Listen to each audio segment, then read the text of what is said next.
Hi, everybody. So today I want to talk about Gamak versus Games Workshop, and the main reason why I want to talk about this, it's because I want to give some information to artists and 3D printers, people that are really enjoying the hobby, and make a distinction just to help out. It's just because I saw a lot of people making YouTube videos, and there's a concern on how the message is being sent. And from the past, I saw people quitting the hobby because of it. So I just want to clarify some little details here and there. So the first thing we'll talk about is Gamak versus Games Workshop. So basically, what's happening? Games Workshop is suing Gamak for unfair competition. So to know what unfair competition is, it's basically saying that another company is making the same articles or the same object as you for the same purpose, but maybe for a cheaper price or something like that. But it's a bit more complicated than just saying that. To be an unfair competition, what you need to advertise your product in a way to say that they are advertising. Let's say for Gamak, they're advertising that they're selling models for playing Warhammer. Just by itself, it's not a problem because you can make proxies for playing Warhammer and it's fine. They don't have a say on that.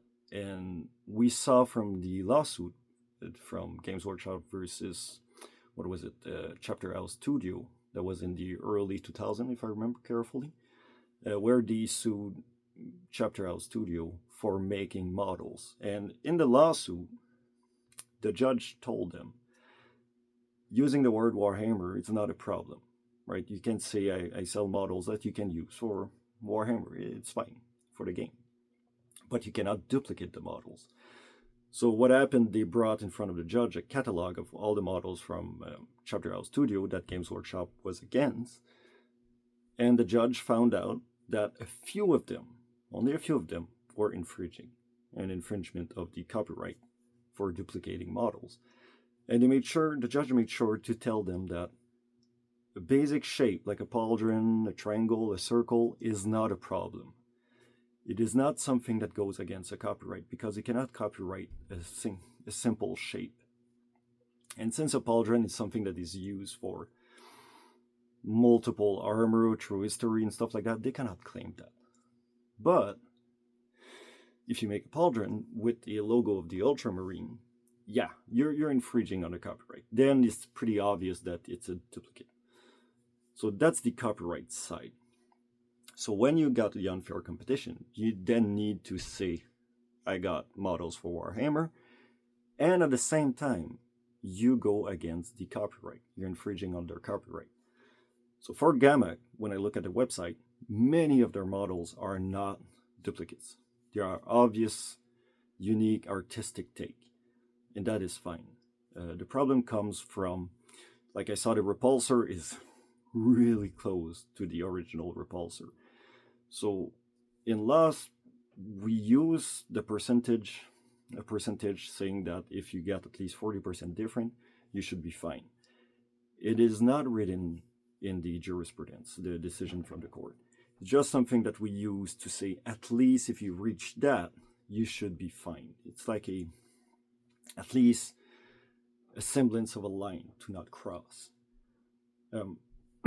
But for Gamak and Games Workshop, the specific thing for me that is the most important is the fact that Gamak actually, in good faith, told them that we'll remove the model or modify them. Games Workshop went radio silent, and they still pushed to sue them. And that, for me, is a big red flag. So in front of the court, the judge will probably see that repulsor, and I believe I saw a line, I just quickly checked. There was a Lionel Johnson, a Primarch with a scenery, and it's pretty close to the real thing. So models like that, the judge may really flag them. What I hope the lawyers for Gamak are going to bring is the fact that they went in good faith and proposed to do modification to prevent the lawsuit. That is something that can actually influence the judge. If I was a judge and I would see that that somebody actually try to respect that and prevent the lawsuit, which is a waste of time from the court, I will tell them, well, they act in good faith. They show the proof that they act in good faith. And since you pushed ahead, I'm going to make you lose that copyright for that repulsor. And from now on, you don't have a copyright. Because in good faith, they try to tell you we're going to modify it, and you refuse. They were in good faith. This ends it there. So that's my Gamak versus Games Workshop story. So here is why I'm making this video. A few years back, if you recall, there was a video named Astartes on YouTube. It was a video made by a single person, and it was amazing. It was better than Warhammer TV and whatever. And Games Workshop sent a cease and desist, and in the end, I guess they bought the video of Astartes and put it on Warhammer Plus or Warhammer TV. I'm not too sure. And the guy now, I believe, is working for them. I believe he worked on the secret level for Amazon for Space Marine 2. So, yeah. But when that was released, when that was heard on the community, a lot of people got scared. And a lot of people stopped making Warhammer video because they were scared that they would get cease and desist letters. And I need to warn people, if you don't get a cease and desist letter, don't be scared. Keep practicing your art. Just keep in mind you need to do a modification to respect the copyrights. And I know Games Workshop is a bit zealous about the lawsuits. There is a reason for that, and I'll explain why. So Games Workshop does that because if you don't reinforce or enforce your copyright, you lose it. Simple as that. So if another company comes along, makes duplicate of the whole catalog of Games Workshop, all of them, and Games Workshop waits like 5 years before suing or doing anything about it, they will lose that copyright because the company can just go in front of the judge and say, well, it's been over 5 years, they didn't do anything, and company Y, company X, company Z are doing the same thing and they're not being sued. And the judge is going to just turn around and says, well, they're not reinforcing, so why reinforcing there but not anywhere else? By so you lose your copyright. We can't enforce that because you seem to be selective without people actually requesting to be able to make those duplicates. And that is so important. Because if you go on Cult 3D for models, like files, you will often see in the description, this is for your personal use.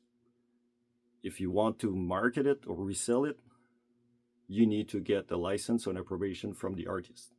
It's a little description. You'll often see that. Not all artists agree to allow reprint for selling, but some company does. So this is really important. And the reason is it protects the artist from his own creation. So if Games Workshop does it, it means as an artist, you got the exact same right as them. So even if Gamak lose and they say it's unfair competition, people are telling me that, the hobby is going to be done, it's going to be over. Not really. Because to get the unfair competition, yes, you need to advertise for Warhammer, which is not a problem by itself, but if you get duplicates at the same time, those are the criteria that both of them together makes the unfair competition available to be used in front of the court. So, as an artist, if you make a design, let's say on Cult 3D, and in 2 years, you see Games Workshop mass producing your model or a duplicate of your model, you got the same right as they did. You can sue them and say, this is not right, it's against the copyright.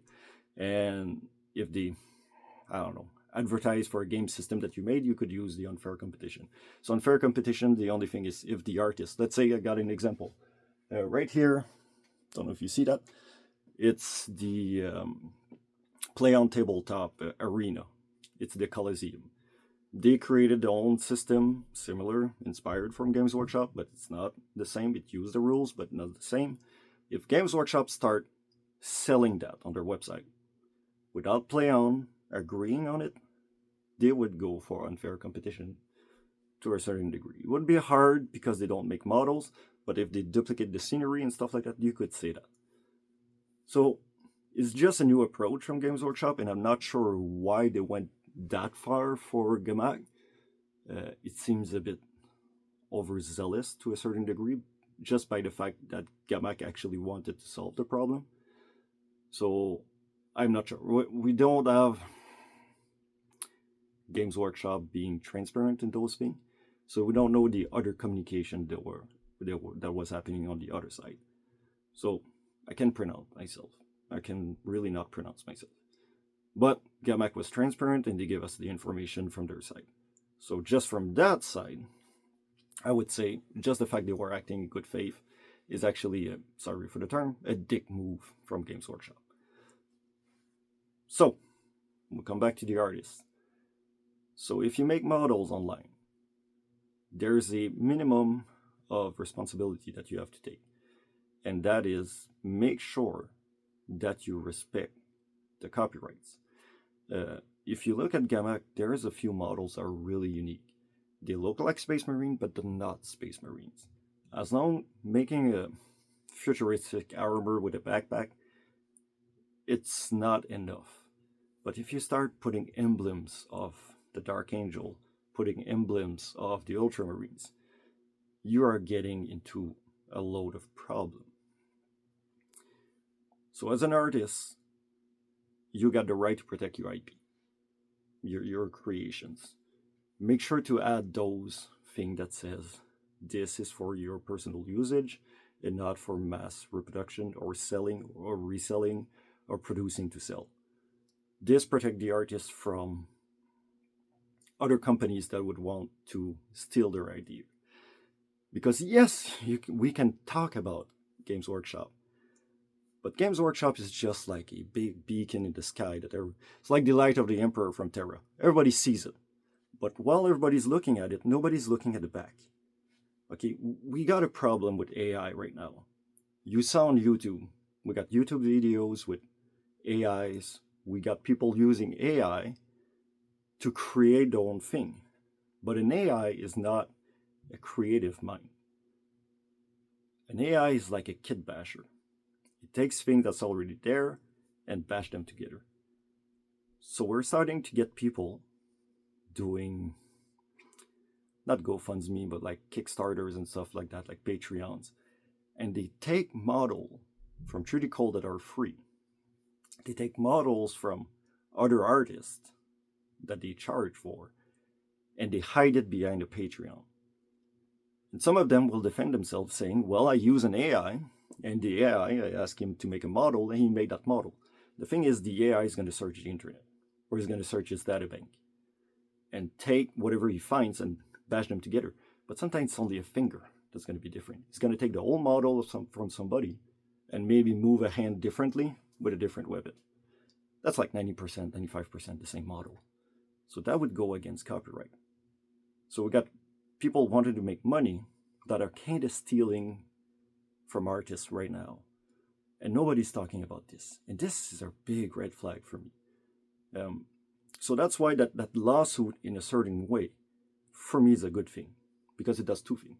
One, it brings to the attention to the average artist, average company, that the unfair competition exists. And that it takes a copyright and it takes the way it's advertised and combine them together. So for that to pass, you need to not respect the copyrights and at the same time to advertise. So if somebody's trying to cut off a smaller company or a smaller creator, you can sue them for that. So that's actually a good thing. You need to know those things. As an artist, you need to know those things. It is really important to know your rights. Of course, you can contact a lawyer and say, well, I made models and I'm scared Games Workshop's going to sue me. There's not a lot of lawyers that knows enough about copyrights. And some of them don't have the time maybe to check a whole catalog to make sure that it respects. If the lawyer is not a Warhammer fan, it's going to be hard for him to look through those things. So what I suggest is, as an artist or a creator, make sure to look at the law, inform yourself. You can read some books about it, but we really need to focus on, when we talk about intellectual properties, we really need to focus on something that's related to models, because intellectual property can be copyrights, it can be about designs, it can be about stories, books, and other things like that. Like in French we call it a brevet, but a patent. So all those things lands into the intellectual property. So make sure that you try to focus on what's related to design, modeling, jurisprudence, or decision from the court that target those. So the best first thing I would say to read is the decision from Games Workshop versus Chapter House Studio. And I'll try to put it in the comments so you can actually go and look at it and read it. That's because I cannot take the responsibility for you to read it and give you information. I don't want to get sued. I don't want somebody to say, hey, Rorschach told me I could do this. It's not what I'm doing. Okay, I'm not your lawyer. I'm not representing you, just giving you information. So yeah, as an artist, it's really important. Now I need to touch to people that 3D prints. Got a lot of people that was asking me, because if you saw my YouTube videos, I make shorts where I print models and I show them, or I make some painting. Anyways, I'm not an expert in design and stuff like that, but I do have a bit of experience. So I'm going to explain to you something. If you're a 3D printer, somebody that loves to print models, here I have a lemon rust. That's an official Games Workshop lemon rust, right? And here, just beside it, I have a 3D printed lemon rust. Is this illegal? Am I doing something illegal by printing my own lemon rust? Legally, there's no problem whatsoever. I can print as much model as I want, as long as it's for my personal use. So yes, I duplicated a model from Games Workshop, but it's for me. I'm not reselling it, and I'm not selling the files online. So that's something that can be scary for some people, because they make epic size models, and that is one of the reasons I believe Games Workshop made back Legion Imperialist. It was to protect that format, to make sure people are not selling epic size models that people can just rescale. That can be a problem. So I believe that's one of the reasons why they brought it back. Maybe not by high demand, but just by protecting the IP. So as a 3D printer, yeah, you can print all the models.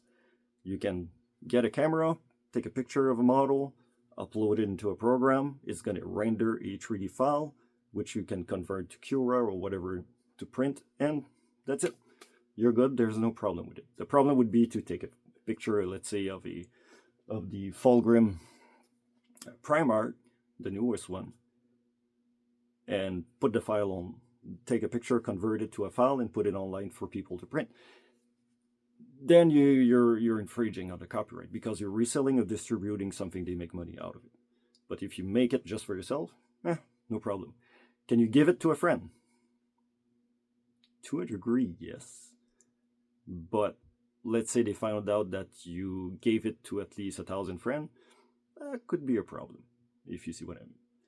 So as a 3D printer, well, somebody that enjoy the hobby of 3D printing, you can print models. It's no problem whatsoever. There is no problem.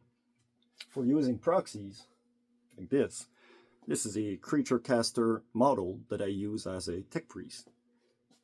It's not advertised as such, but when I go to the hobby shop, I often bring her, because it makes something different on the table. And I never had any problem in tournaments or other things for using proxies, as long as it makes sense, as long as it respects the rules of the game. So the base size, if it's a vehicle, at least the size of the ship or the vehicle. And I never had any problem. The only problem that I ever saw was usually somebody getting into a hobby shop and saying, well, I 3D printed all my Astra Militarum, I got 2000 point, you're just a bunch of assholes for supporting Games Workshop. So the hobby shop took offense to that because they survived by selling those models. So don't be a dick. You can print your stuff, it doesn't matter. The more customized you bring, usually people really enjoy that. So there's like a weird thing. I'm not sure if I would go to an official Warhammer tournament, but at the same time, I saw some tournaments where people brought proxies for demons that just went through. Nobody bat an eye, nobody said anything, no judge, but nobody was raising their hands and saying, well, judge, I want that model to be removed. So usually the problem would come more from the players than the actual team. Or, like I said, if it doesn't respect the rules, yeah, the judge may say, like, come on, dude, this is not fair. But beside that, yeah, it's just to make sure as an artist, you know that you got the same right as Games Workshop. And it's really important. So I'll give you an example for a lawsuit about a duplicate. So, for a duplicate, for printing for your own usage. Because there is nuance in everything. Do you remember the guy that made the giant sculpture of a Crocs? Those kind of weird shoes with holes in them. The guy made a giant shoe and he got a cease and desist letter. And it went pretty viral for a little while. That was a few years back. The reason why the company Crocs sued him wasn't because he made his own shoes. The problem came from the fact that he was using that shoe for an event. And he was, I believe they were using it as a plate to put some food inside of it. But anyways, he was advertising for the event and he brought it to the event. And he got sued by the company that sells Crocs. The reason why that lawsuit passed is not because he printed for his own self and he got sued. The problem is because he was using a copy from the company in an event that the company didn't either approve or knew about it. So if he would have reached out maybe to Crocs, and I'm not sure, I don't know the whole details, maybe he did, but if you reach out to the company and say, I'm going to bring a Crocs to this event, am I allowed to do this? The company could say, yeah, it's fine, or maybe we'll contribute. That would have skipped that. But because he did it, and at the same time the company was like, wait, we're not affiliate with this event, we have no idea what this event is. It's kind of important because it gives awareness. Well, it was supposed to give awareness to people to know you can't just bring something from a company and use it. So let's say there is a big manifestation somewhere and somebody brought a big space marine and say, I'm against my government, this is worse than the Imperium. Warhammer can turn around and say, well, we don't support whatever's happening, we're not political or something like that. And lately, maybe we could say some politics in them, but anyways, just an example. I'm not talking about real life. So even then, even if you print for yourself, depending if you do it for an event, no, we're not talking about a competition of Warhammer.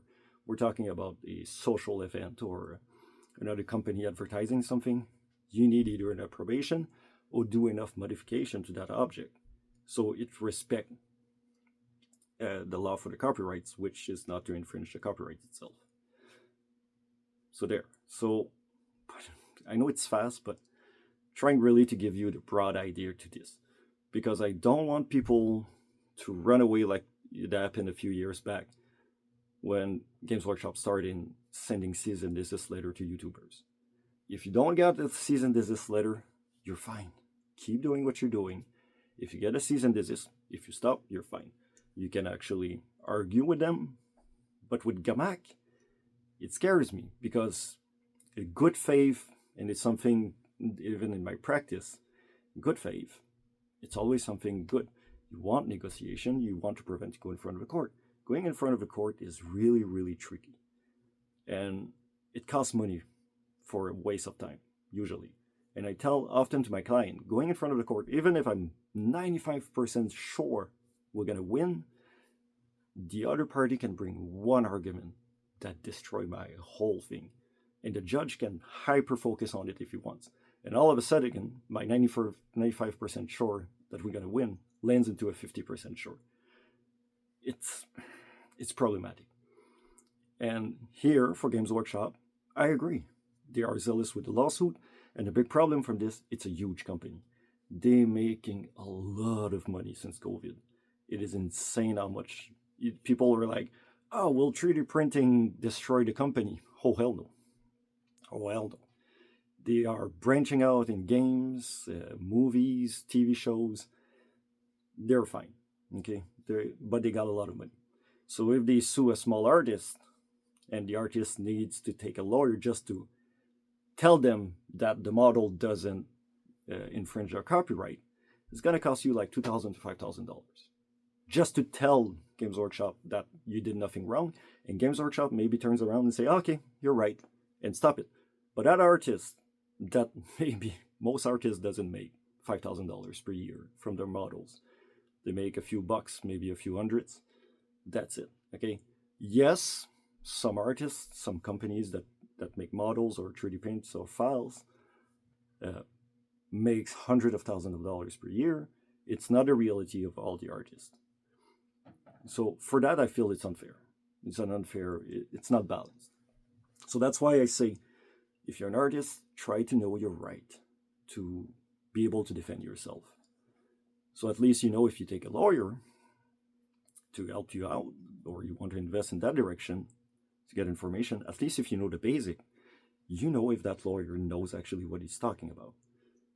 Because you don't want to invest too much money inside of a lawyer that doesn't really know exactly what you need. So that's why I would say try to focus on intellectual property lawyers first, or copyright lawyers. But for small case, because they'll see it as small case, getting sued for one model that doesn't respect a copyright, they'll be like, well, I'll invest 100 hours for maybe Games Workshop asking for the models to be taken down. And even if you go in front of the court, the judge may turn around and say, well, that's worth $500. So you paid $5,000 for a lawyer to give Games Workshop $500 to get the model removed and whatever profit you made out of that model, which is like pennies for them. But again, if they don't do it and you copy, and I really mean copy, a model from Games Workshop, they have to do it because they need to keep their copyright, and they can't let it float freely to make sure to protect it. It's not the fact that people get their model from 3D print, because they know they can do nothing from personal use, personal 3D printing. So it's really the hyper focus on protecting their copyright and not letting models free loose, and then trying to sue a big company like Gamak and being told, well, you didn't do anything about all the other models, so you lose your copyright. And all of a sudden, the repulsor becomes something that every company can make and create. And the response from Games Workshop, if you think about it, will be to remove the repulsor from their line, their catalog, and create something else to replace it. That's how it goes. So, yes, Games Workshop is zealous, but there's another nuance I need to bring. If you guys don't know, there is an old version of Warhammer Fantasy called Mordim. Mordim has a website where you can, the rules are free. I think some people keeps updating it. And you can have templates for making your old scenery and stuff like that. They never got sued, not that I'm aware anyways. But Games Workshop is not focused on them. So why would somebody be able to copy and give away rules for a game that Games Workshop used to own? It's because it's not the present line. If they redo Mordim down the line, then they're gonna sue that website of Mordim. But it's like the second edition, you can still like find the rules online free and stuff like that, or 3D print older models, and seems to not really bother people. Not bother a Games Workshop. So why are they hyper focusing on the repulsor and the Primarchs? Is because it's their present catalog, and that's what they're making money out of it. So not losing those copyright is more important than losing the older one that they don't give it, or they're not making money out of it. So that's one of the distinctions that I need to make. So if you need to make models, I'm not saying you can do it without any repercussion or problem, But you could focus on older models that are OOP, out of production, and should be a problem to a degree until you get a cease and desist letter. And even if you get a cease and desist letter, as long as you don't get the paper from the court saying that you're going in front of the court, you still can remove that model and there's going to be no problem whatsoever, and put it back later on, or do some modification and put it back later on. So play with that, know about that. Do I feel that the Gamak versus Games Workshop is going to destroy the hobby? I don't believe so. A lot of people are saying, well, that's going to destroy the whole community and the whole reseller and the whole thing. I need to be clear. Selling models that says Warhammer proxies or able to use on the Warhammer 40k game or the Horus Heresy is not a problem as long as your model is not a copycat of what they sell. There's like a rule of thumb, which is the 40% difference from the original model that can be used. Again, it's not a line that was from the court or the Supreme Court or any court decision as such. It's just like a rule of thumb. If you feel you got at least 40% difference, should be fine. Could be a gun placed on the other side, different track on the tank, different shape of turret. You're already reaching towards that 40%. Can still be the same body shape to a certain degrees, but just modifying a few things and placing them in another place or a different shape, you should be good. So what I'll do, I'll attach in the comments the court decision for Chapter House Studio. It's going to give you at least some idea of what is acceptable, what's not acceptable. I know a lot of people love to see YouTubers digest the information for them.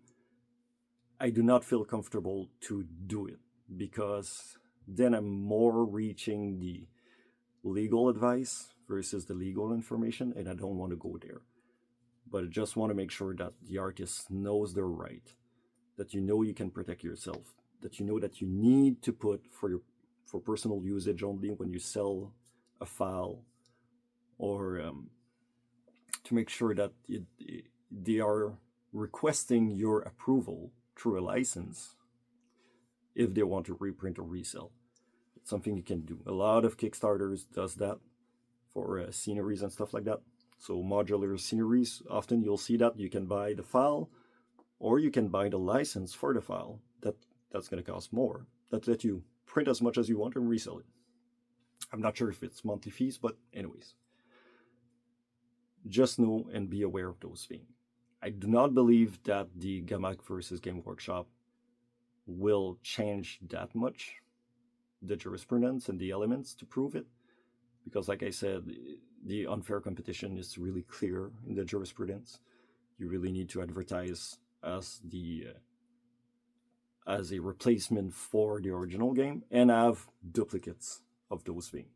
But in this specific context, just the fact that Gamak told them that they would modify it and they didn't do anything.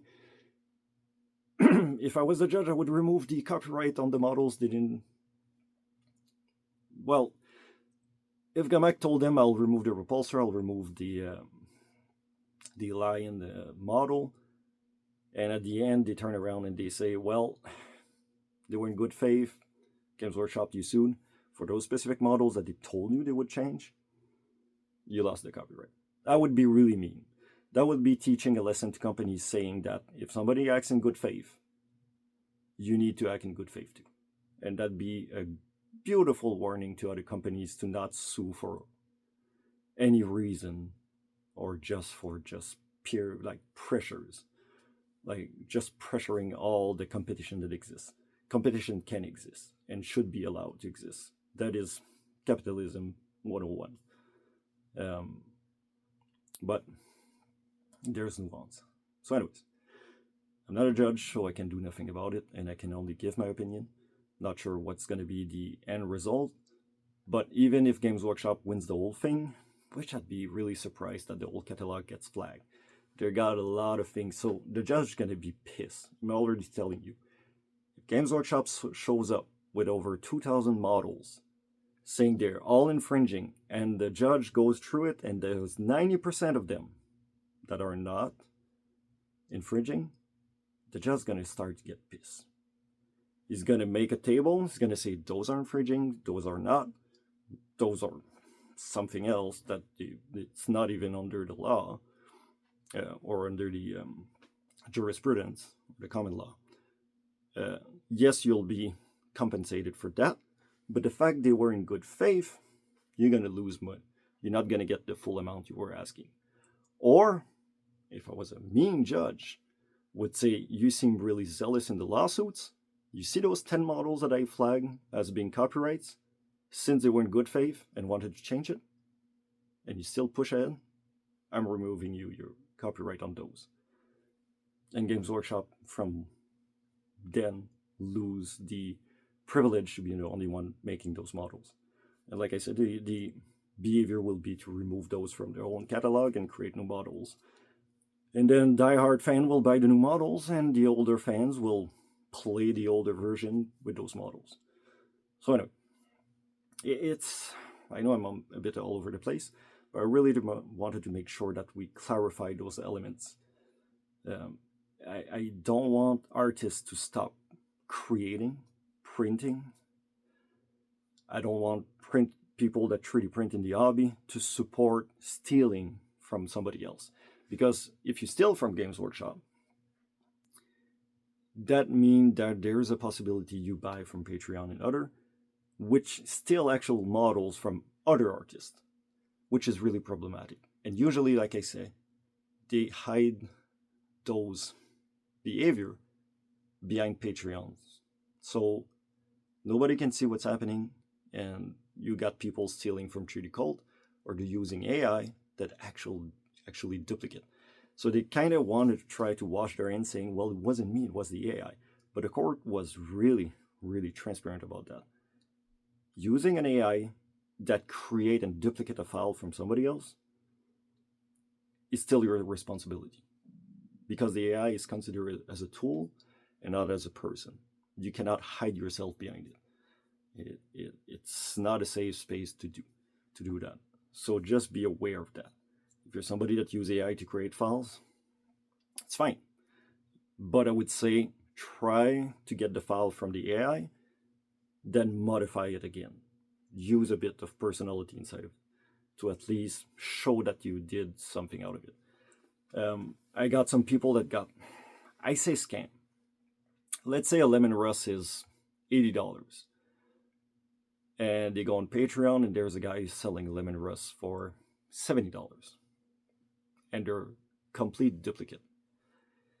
And they'll say in the description, I put like 200 hours to redo this model, etc. If it's a duplicate, like a copy-paste duplicate, the only thing they did, they took a picture. They took a few pictures of the model, put it into the program, they converted to a file. Guy didn't put 200 hours. The guy just took a picture and used a program to render it. So we got people actually investing time, creating stuff. And it takes a lot of time and experience to be able to create a design and a model. So there's actual people that deserve that investment from yourself. Try to evade duplicate if possible. You can rescale. There's no problem with that. But just be careful. Try to support the artist. Like Gamak got beautiful models. And that's why I was kind of confused when I was looking at the catalog, because some of them were really original. And then there was a few of them. I'm like, Well, you could argue. Somebody could argue in front of the court and say that the Lionel Johnson Primark with the scenery behind him is different, more than 40%, to the one from Games Workshop. But the thing is, having a model in a different posture is not considered really, could be debated, but it's not really a difference. It's the same model, just with a different position. It's not enough to say it's not enough to say that you were inspired from, but it kind of showed that you copied it. So the fine line between being inspired of a genre versus copying a genre. And it's kind of tricky, really tricky. And that's why a lot of people will say something like, Games Workshop stole from World War II, World War One, stuff like that. Yeah, they can't copyright that. Mostly the reason why the Lemon Rust is the way it is because the Lemon Rust is basically three tanks bashed together, and they're copywriting those specific design, but they can't copyright a design of a tank from World War One or World War Two. They can't do that. So that's why they got those weird, confusing. You're not too sure which tank it is. You know it was inspired maybe from a Betty, but at the same time you're like, So yeah, that's how they cross that line. So Gamak got uh, um, infantries that looks like the Krieg, but they have long trench coat with their gun, and they got the hard hat from the German from World War One, which is with the spike. The Krieg all with gas mask. So having an helmet with the spike and the gas mask, that's not enough to say that you have the complete copyright over that, and Gamak is not able to sell those. They're not the same. Having a long trench coat, sorry, but that's not claimable as a copyright. Having an helmet with a gas mask, listen, gas masks were used in World War One and World War Two, even today, so can be copyright. But having the junction of that long coat with a gas mask with the symbols or the last gun, yeah, you're starting to get into the copyright. But just specific elements with a vibe of another genre. So yeah, a lot of people will say, well, the infantry is a copy of the Krieg. For me, it seems to cross the line of inspired more than a copyright. So, but that's me. A judge can say something else, and that's the problem, right? The judge can turn your whole idea or your whole presentation or your whole defense on itself just from one element or one question. It's whoever brings the more proof. It's whoever can show the difference. Games Workshop needs to show their model, and the defense need to show the difference between their model and the one from Games Workshop. So from there, the debate goes on. That's why the court exists. The court is really there to try to find the truth in between, but the truth is always supported by the facts. And the more money you got, the more facts you can bring. So that's another thing that's really tricky. And since I believe they got in-house lawyers, usually in-house lawyers will do what the company asks. They won't be like an independent lawyer. And let's say you got law for unfair competition, and they won't tell their client, well, listen, I know you want to sue that person. Here is the line of the unfair competition. Those models doesn't pass that threshold. So if we go in front of the court, there's a big chance we're going to lose, or it's going to be a 50-50. So then you need to pay me, pay the other lawyer, pay that person for the time. And if you win, well, you won't win more than this, that, and X. So as a good lawyer, you're supposed to tell your client the chance of success and the chance of losing, and what are the costs related to it, and what are the impact out of it. But an in-house lawyer, or a zealous lawyer that I call, will say, instead of being an officer of the court, because a lawyer is an officer of the court, instead of being an officer of the court, I'll follow my professional responsibility, which is the client first. And the client, the best interest of the client. So the best interest of my client, it's not saying that law, fuck it. We don't care about that law. We're going to sue them and going to win. And you just completely ignore all the facts that tells you that you may lose that fight. And that can be a problem. And that's why some company looks more zealous, because they'll just blanket the whole thing from the start. They won't, even if they tell them, here are the chance of losing, there's a big chance the company say, I don't care. I don't care, we go ahead. They'll say, all right, let's do this. There's often I saw lawyers on their own side look at a client and say, I won't proceed with you. Go find another lawyer. This is a waste of time for me, waste of time for you. And yes, I can represent you, but I feel this is not a good thing. I saw lawyers do that in the past. Some others will say, well, if you want to go, we're going to go, but I'm telling you, we're going to lose. And then the client is pissed when they lose, And I was like, I told you, oh, well, you didn't have the mindset for it. It's not the mindset. It's because the common law has criteria, and you need to respect those criteria. So just sitting down as a lawyer and reading the criteria, you can tell your client, well, this is not crossing the line. So for Gamak, sadly, for my own inspection of their website, there's indeed a few models that doesn't respect. But knowing that they offered to remove them, I will tell my client, you're being a dick, and you may lose a lot from this, because you don't know how the judge is going to react to that. That behavior from not acting in good faith is really, really important into a court decision.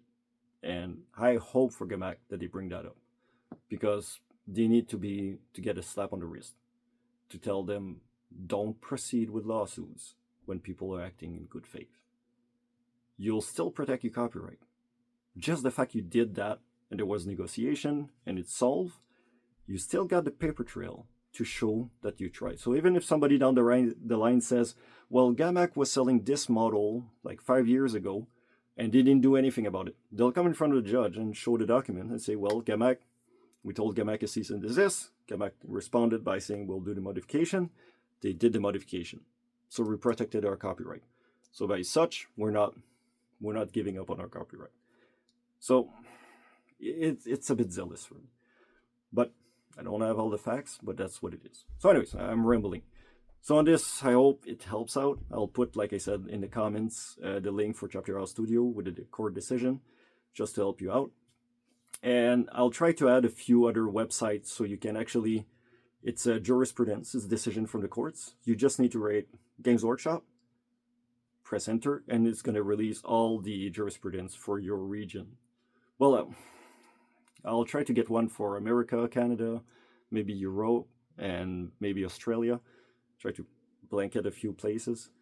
And you just need, in the search bar, write down Games Workshop between bracket, and there's going to be all the court decision that's going to pop, if there are some, and read them. That's how, as an artist, you're going to protect yourself. Knowing is all the power, and it's really important for you to know all this stuff. So anyways, I'm going to put that down in the comments, and thank you for watching, and I really hope it helps out. I don't want us to lose artists just being scared from the Gamak Games Workshop proceeding, and I don't want them to get scared if the decision is rendered against Gamak. And if it's given to Gamak win, it doesn't give you free reign to say, I'm selling Games Workshop models or proxies, and those are the duplicates. Don't go there. You're going to lose. Okay, it's not because Gamak win for this one that it allows you to do all of that. That's the really important nuance there. Okay, because the way that some YouTubers are presenting that, oh, if Gamak lose, all the things are done. So it kind of, without telling you, it kind of tells you that if Gamak wins, then I can do exactly what you're doing. Be careful. Okay, be really careful. So on this, anyways, I'll let you guys go, and I hope it informed you somehow, and I'll see you guys around. All right, see you.